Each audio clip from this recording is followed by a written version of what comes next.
Hey everyone, it's LaDon. I am here today because I wanted to just record the taking down of these cocoon curls. As you guys know, I did a cocoon curl set earlier this week, and I really liked it. I did it. Was it for Christmas? Yeah, I did it for Christmas, and loved it. That cocoon curl set was done on 3 or 4 day old hair that was really stretched and all that kind of stuff. And what I did last night was I washed my hair.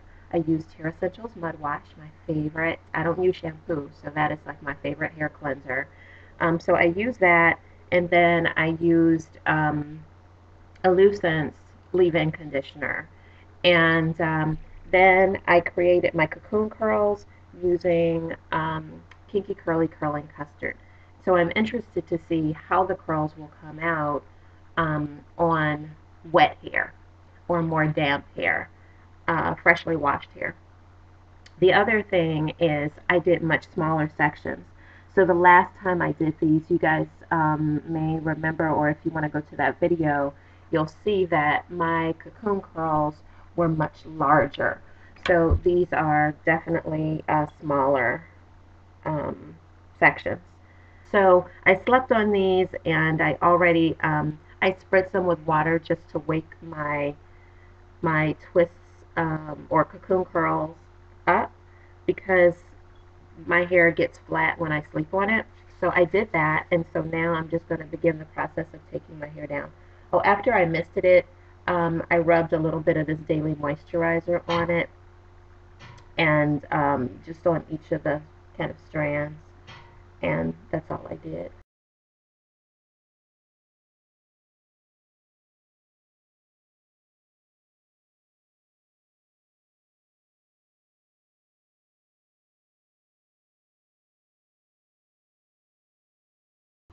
Okay, so this is the hair half taken down. This is the one side. I just want to kind of lean in to show you what the curls are looking like so far.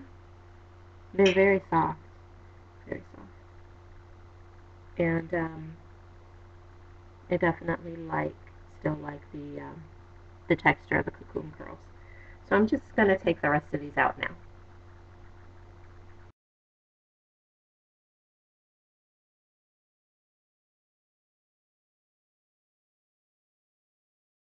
Okay, so one of the things I'm noticing with my hair as I'm trying to style it is that I have a bit more, you know what, it's not frizz, but they're, really tightly cocooned in some areas. So I feel like if I mess with that area too much, it will get frizzy. And actually, in a couple of areas, it started to try to get frizzy. Part of that has to do with the fact that when I made the cocoons, I did not put my daily moisturizer on as I made the cocoons. That's what I did when I was working on old hair. But because my hair was damp, I didn't want to add to my drying time by using an oil along with the gel.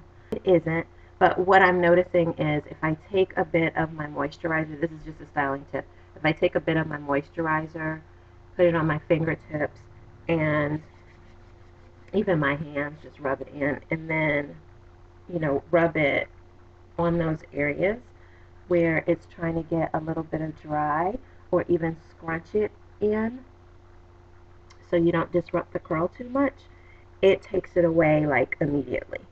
So I just wanted to share that styling tip. So I'm going to keep styling now. Okay. Hey, okay, so these are the results of my cocoon curls. So I just pinned these sides back. Um, and I'm going to lean in so you can see the definition of the curls.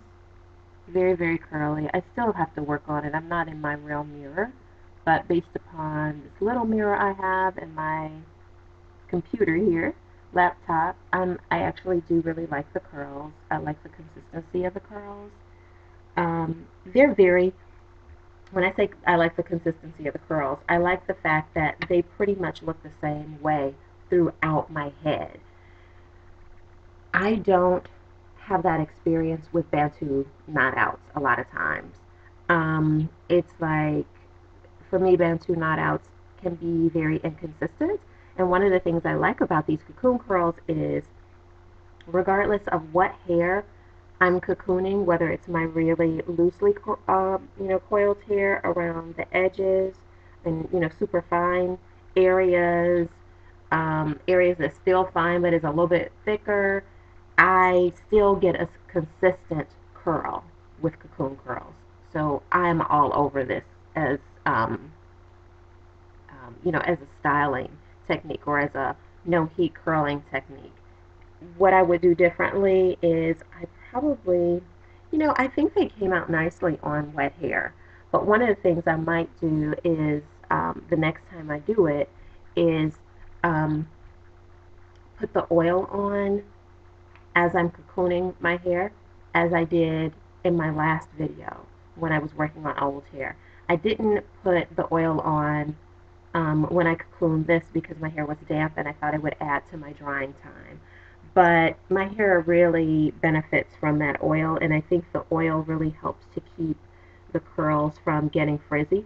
I don't have frizz, thank goodness, but I could see it going there if I had not put this on as many times as I did. I kept adding oil as I was working with it. So I put it on my fingertips as I took my cocoon curls down.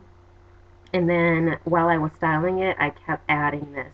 And this worked so well in terms of keeping my hair from getting frizzy. So yeah, these are them. I just pinned the sides back, as you could probably see here, on both sides. And I'm going to play with it some more. Continue to try different sizes of cocoon curls. This time I did pretty small sections, probably an inch by an inch for the most part.